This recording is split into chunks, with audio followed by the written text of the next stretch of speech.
Assalamualaikum warahmatullahi wabarakatuh.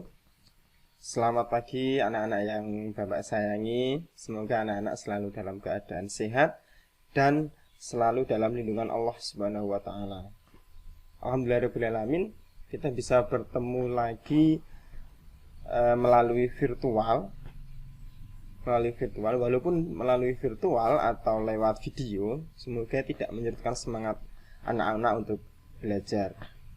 Oh ya, sebagai informasi, di SD kita guru agamanya ada dua, yakni saya Muhammad Akdam Sarjana Pendidikan dan Ibu Munadhirah Sarjana Pendidikan Islam.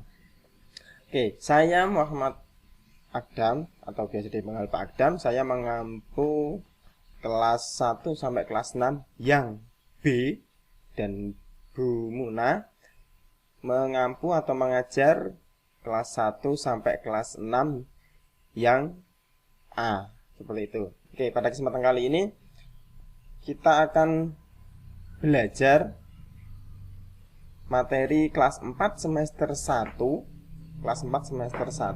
yakni tentang surat Al-Falaq. Ya, mari belajar Quran surat Al-Falaq. Sebagai awal kita harus mengenal dulu apa sekilas tentang surat Al-Falaq. Surat Al-Falaq itu adalah surat yang ke-113 di dalam Al-Quran. Itu Al-Falaq urutan surat ke-113. Lalu surat Al-Falaq termasuk golongan surat Makkiyah. Kenapa termasuk golongan surat Makkiyah? Karena surat Al-Falaq ini diturunkan di kota Mekah atau diturunkan sebelum Rasulullah hijrah ke Madinah. Nanti akan Bapak jelaskan perbedaan antara surat Makkiyah dan surat Madaniyah. Selanjutnya ini surat Al-Falaq artinya adalah waktu subuh. Arti surat Al-Falaq itu waktu subuh.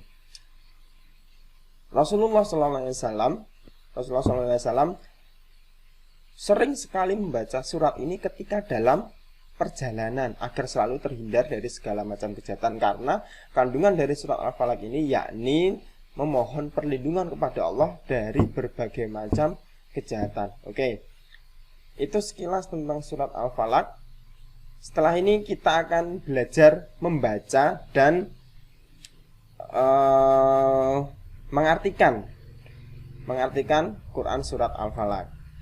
Oke, mari membaca Quran surat Al-Falaq. Sebelum membaca surat di dalam Al-Quran, kita diharuskan dulu membaca basmalah.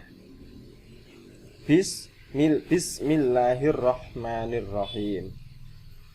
Oke, sebelum kita masuk ayat pertama, coba anak-anak perhatikan Bapak saat melafalkan surat Al-Falaq, karena di sini banyak sekali tajwid atau qol-qolah yang perlu anak-anak perhatikan. Oke. Ayat yang pertama yakni Qul a'udzu birabbil falaq. Di sini ada beberapa bacaan. Qul a'udzu, bedakan huruf kaf dengan huruf qaf. Huruf kaf dan huruf qaf. Huruf qaf itu di tenggorokan lebih terasa. Seperti ini. Qul a'udzu birabbil falaq. Ya, nanti anak-anak coba sendiri di rumah, diperbaiki, diperhatikan bacaannya. Artinya adalah, katakanlah aku berlindung kepada Tuhan yang menguasai subuh. Nah, nama surat ini diambil dari ayat pertama. Nama surat ini diambil ayat pertama, yakni di ayat pertama yang terakhir. Al-Falaq, yang menguasai subuh atau waktu subuh. Dalam surat ini aku berlindung kepada Tuhan yang menguasai subuh. Karena kenapa? Biasanya kejahatan-kejahatan di malam hari itu dilakukan sebelum subuh atau hampir memasuki waktu subuh. Makanya di sini dituliskan adalah Tuhan, ya aku berlindung kepada Tuhan yang menguasai subuh. Lanjut ke ayat kedua. Min syarri ma khalaq. Ya, perhatikan min syarri ma khalaq. Di sini ada nun sukun bertemu dengan shin. Bacaannya adalah mendengung. Min syarri ma khalaq. Oke. Lalu artinya adalah dari kejahatan makhluknya.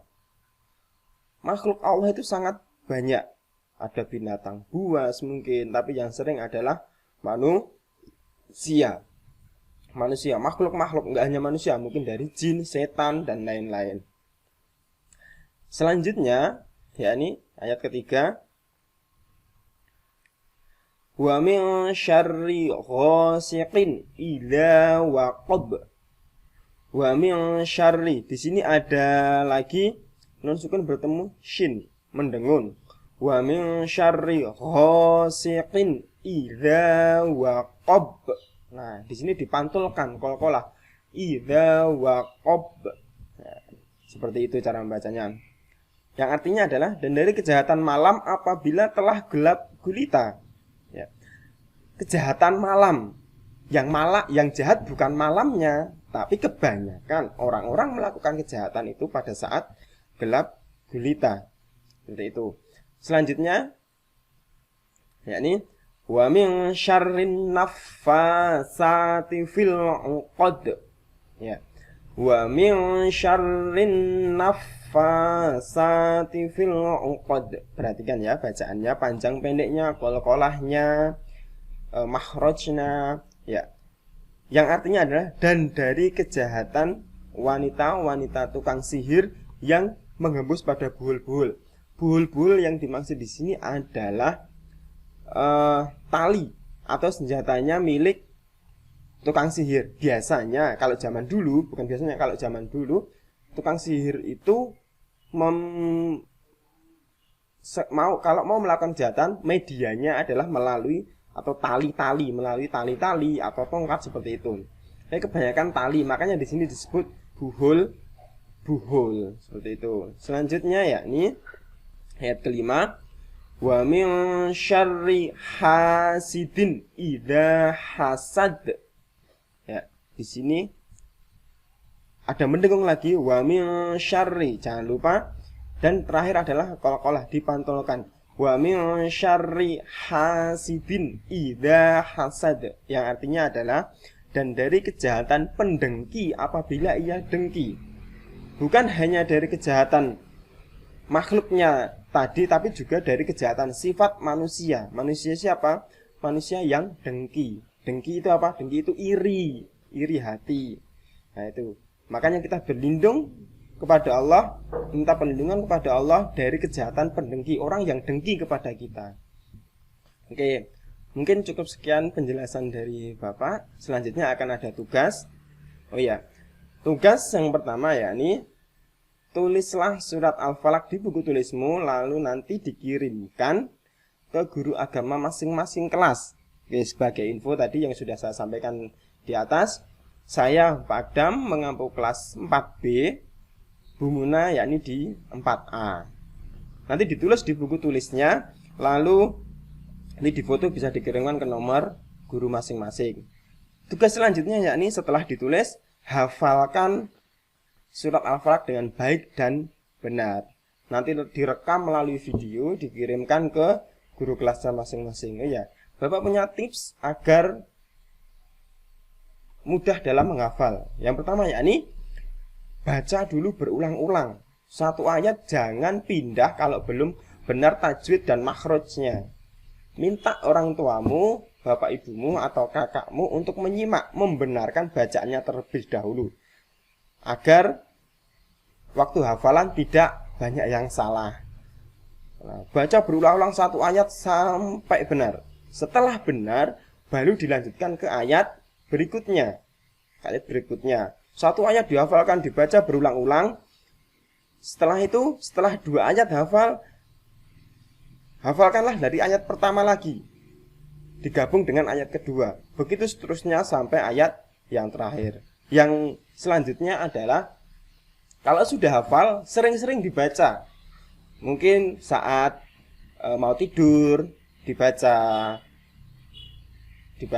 lalu pada saat sholat dibaca. Kalau sering-sering dibaca maka tidak akan lupa. Kalau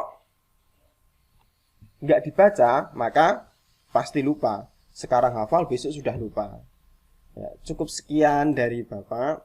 Semoga anak-anak bisa memahami pelajaran pada hari ini. Kalau ada yang belum jelas bisa ditanyakan melalui nomor saya sendiri. Tadi nomornya sudah saya cantumkan. Insya Allah akan Bapak jawab. Terima kasih. Wassalamualaikum warahmatullahi wabarakatuh.